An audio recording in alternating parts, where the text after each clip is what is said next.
Thick 500 वर्सा फाटी 25 April 1526 ह्या दिसा श्री शांतादुर्गा केळोशीच्या मूळ देवळात बसून कृष्णदास शामा हाणी श्रीमद भागवताच्या दशमस्कंधाचेर 3021 ओव्यो आणि 19 ओव्यासवर मराठीत बरोवपाक सुरवात केल्ली. हे गोमंतकातले आज मेरेनचे सगळ्यात पोरणे उपलब्ध पुस्तक आसा.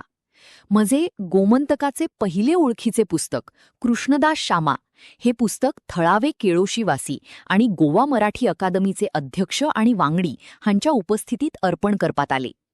श्री कृष्णचरित्राच्या ह्या 5व्या शतमानोत्सवानिमित्तानं माका विंगड विंगड कार्यावळी घडून आणपाची इच्छा आसा असे नवप्रभाचे संपादक परेश प्रभू हांणी सांगले. गावकार होता आणि या मंदिराच्या प्रमुख वांगड्यांपैकी एक होता. सुरुवातीचे जे वांगडी होते देवीचे शांतादुर्गेच्या वांगड्यांपैकी इथला केळोशीचा गावकार होता आणि त्याने इथे बसून त्या दिवशी पुस्तक लिहायला सुरुवात केली. हे पुस्तक त्याचं श्रीमद भागवत आपल्याला माहिती आहे. व्यासमुनींनी श्रीमद भागवत जे लिहिलं, व्यासांनी आपल्याला माहिती आहे की व्यासांनी महाभारत रचलं, व्यासांनी अनेक पुराणं लिहिली आणि त्याचबरोबर त्यांनी श्रीमद भागवत नावाचा एक ग्रंथ लिहिला. तो मोठा ग्रंथ आहे आणि त्याला असं म्हणतात की नारद मुनींनी त्याला विचारलं की तुम्ही महाभारत लिहिलं, तुम्ही बाकी पुराणं लिहिलीत आणि तुम्ही भगवंताचं काहीच वर्णन केलं नाही, त्यामुळे भगवंताचं वर्णन करणारा ग्रंथ लिहा असं नारद मुनींनी व्यासांना सांगितलं. आणि त्यामुळे त्यांनी श्रीमद भागवत नावाचा संस्कृत ग्रंथ लिहिला. म्हणजे संस्कृत ग्रंथावरती मराठीतून त्याच्यातला जो एक स्कंद आहे, त्याचे वेगवेगळे स्कंद म्हणजे अध्याय जे असतात, तर त्याच्यामधला 10व्या स्कंदामध्ये कारण 90च्या वर अध्याय आहेत. त्याच्या पहिल्या 45 अध्यायामधली श्रीकृष्णाची कथा त्यांनी या मंदिरामध्ये बसून तो ग्रंथ लिहिलेला आहे. तो आपल्याला त्याच्या 3 पोथ्या आपल्याला उपलब्ध झाल्या. म्हणजे कसं आलं की पोर्तुगीजांनी मंदिर जाळलं, त्याच्या आधी सगळी जाळपोळ झाली, धर्मांतर झाली लोकांची. आणि ती एक पोथी लोलिये नावाचं गाव आहे काणकोण जवळ, त्या लोलियेमध्ये एका विहिरीमध्ये कोणीतरी लपवून ठेवलेली होती की पोर्तुगीजांनी पाठवा-पाठवी करू नये. आणि ती एक देवनागरीतली पोथी लिहिलेली पोथी त्या विहिरीमध्ये सापडली. दुसरी त्याची एक प्रत सापडली, ही जी आहे ही रोमी लिपीमध्ये आहे. ही जी आहे ती लोलियेला सापडलेली पोथी आहे, ही आपल्या सेंट्रल लायब्ररीमध्ये ठेवलेली आहे पणजीला. ही फादर थॉमस स्टीफन्स नावाचे ज्याने ख्रिस्तपुराण नावाचा ग्रंथ लिहिला, त्याने ते रोमी लिपीमध्ये पण मराठी भाषेमध्ये हे प्रागमध्ये पोर्तुगालमध्ये त्याची प्रत आहे. आणि तिसरी त्याची एक प्रत सापडली ती उज्जैनला सोयरोबानाथ आंबे नावाचे गोव्याचे संत पालिये सोडण्याचे, मगाशी कोणतरी मांजऱ्याचे इथे होते, पालियेचे संत त्यांचा आश्रम तिकडे होता उज्जैनमध्ये.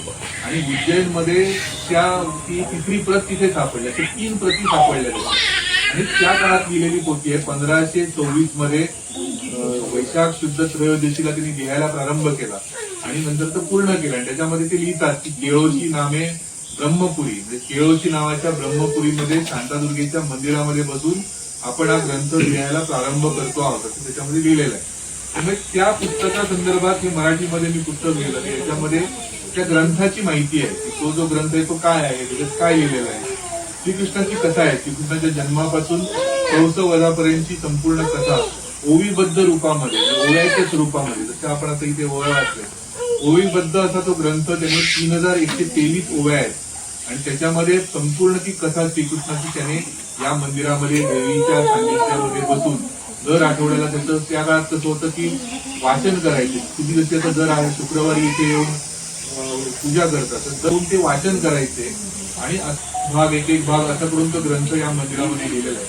त्यामुळे आम्हाला असं वाटलं की 500 वर्ष आज पूर्ण होतात आजच्या तिथीला, आजच्या तारखेला. तिथी आपली नंतर येईल, बुधवारी 29 एप्रिल, वैशाख शुद्ध त्रयोदशी 29 तारीखला आहे.